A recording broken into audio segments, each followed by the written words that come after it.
आणि आता महत्त्वाच्या 25 बातम्यांचा आपण वेगवान आढावा घेणार आहोत। पंढरपूरमध्ये धनगर आरक्षणाच्या मागणीसाठी उपोषणाला बसलेले उपोषणकर्ते योगेश धरम यांची तब्येत अचानक बिघडली। योगेश धरम यांना चक्कर आल्यानं स्टेजवर ते कोसळले।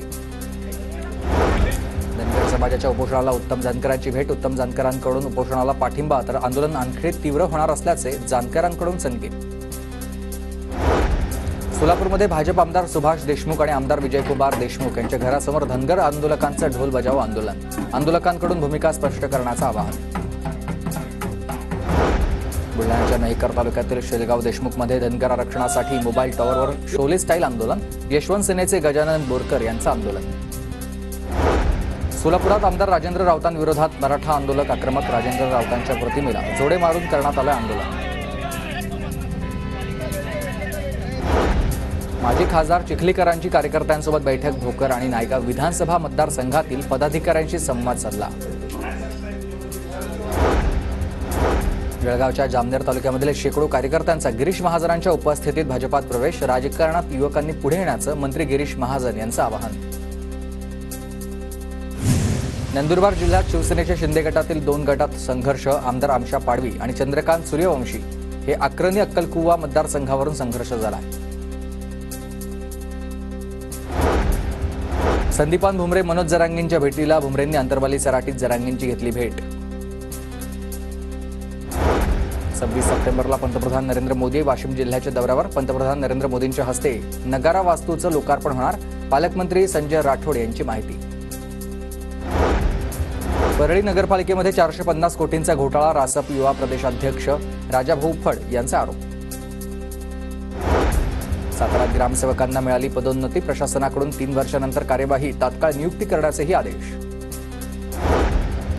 पुण्याच्या भोर तालुक्यातील भाटघर धरणातून नीरा नदीमध्ये सोडण्यात आलेला विसर्ग पूर्णपणे बंद।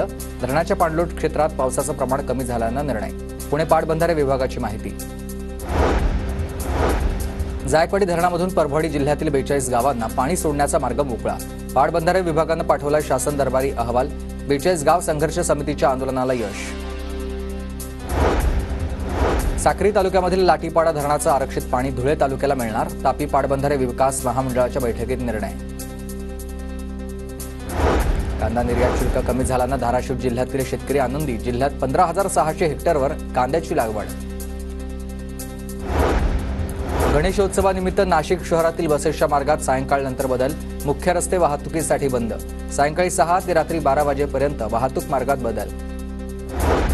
पुण्याच्या भोर आगारामध्ये नवीन 11 लालपरी दाखल होणार। आमदार संग्राम थोपटे यांची माहिती। ठाण्यातील दिवा आणि भांडरली या परिसरामधले कचराभूमी ठाणे पालिकेकडून बंद। आता कचऱ्याच्या ढिगाची विल्हेवाट लावून जमीन पूर्ववत करण्यासाठी पालिकेच्या हालचाली।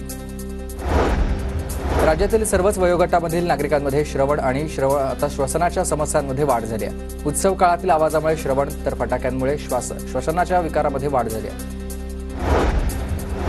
विसर्जन मिरवणुकीमध्ये उच्च क्षमतेचे ध्वनिवर्धक वापरल्यास जप्त व ध्वनिवर्धक यंत्रणा पुरवठादार डीजे यांच्या विरोधात कारवाईचा पुणे पोलीस आयुक्तांचा इशारा।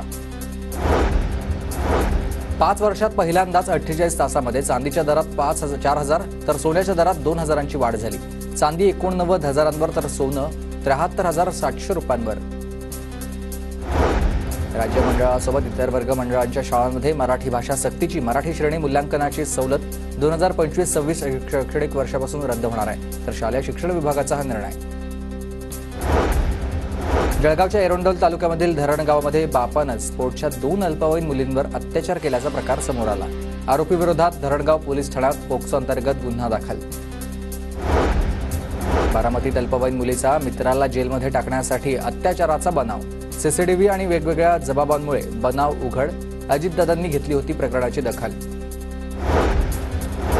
ईद ए मिलादच्या सार्वजनिक सुट्टीमध्ये बदल। 16 सप्टेंबरऐवजी आता 18 सप्टेंबरला ईद ए मिलादची सुट्टी। राज्य सरकारकडून 18 सप्टेंबरला याची जाहीर करण्यात आली सुट्टीची मुदत। मध्य रेल्वेवर आज मेगा ब्लॉक। अभियांत्रिकी आणि देखभालीची कामं करण्यासाठी मेगा ब्लॉक। गणेशोत्सव सुरू असल्यानं पश्चिम रेल्वेवर रविवारी कोणताही ब्लॉक नसेल।